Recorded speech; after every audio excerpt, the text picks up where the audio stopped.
inaabangan na ng publiko ang magiging boto ng bawat senador mamaya sa impeachment court. Ayon kay Senate Majority Leader Tito Soto, acquittal o removal from office lang ang posibleng kahinatnan ng botohan. At may ulat on the spot si Jam Sisante. Jam? Yes, Rafi, may isang oras na nga lang at malalaman na kung guilty ba o not guilty ang hatol ng mga senator judges kay Chief Justice Renato Corona. At isa nga sa mga tinutukan ay ang magiging boto ni Senate President Juan Ponce Enrile at ang mga kasamahan niya sa tinatawag na Gang of Four. Matapos manalangin kagabi, nakapagdesisyon na raw sa Senate Majority Leader Tito Soto kung ano ang iboboto niya pagbukas ng impeachment trial mamayang alas 2. Hindi daw niya kinonsulta ang mga kasamahan sa tinatawag na Enrile Block o grupo ng 4 na senador na malalapit sa isa't isa. Bukod kay Soto, kabilang dito sa Senate President Juan Ponce Enrile at sina Senador Jinggoy Estrada at Gringo Honasan. Ani Soto, nagdesisyon siya base sa sarili niyang pagsusuri ng ebidensya at pagtimbang ng argumento ng magkabilang panig.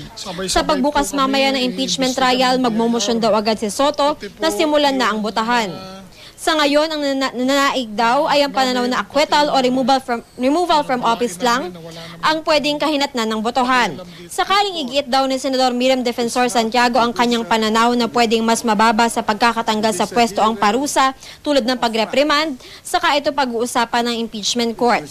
Sabi ni prosecution spokesman Erin Tanyada, malinaw sa saligang batas na ang hatol lang sa impeachment ay acquittal o removal from office. Narito ang payag ni Senador Tito Soto. Black voting ba yung gagawin ng Gang of Four? Hindi.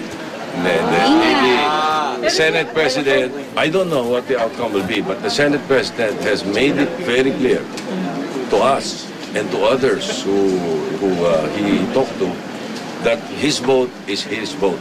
He is not influencing anyone.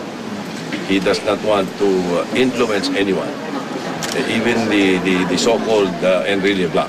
If she will bring it up later, we will probably decide as the Senate or as the court on how to go about it. Yes, Rafi, sabi ni Senator Soto, immediately executory daw yung magiging desisyon ng impeachment court at pagkatapos daw nila magbaba ng hatol ay gagawa ng formal letter o notice itong sa Senate President Juan Ponce Enrile. Rafi? Maraming salamat, Jam Sisante.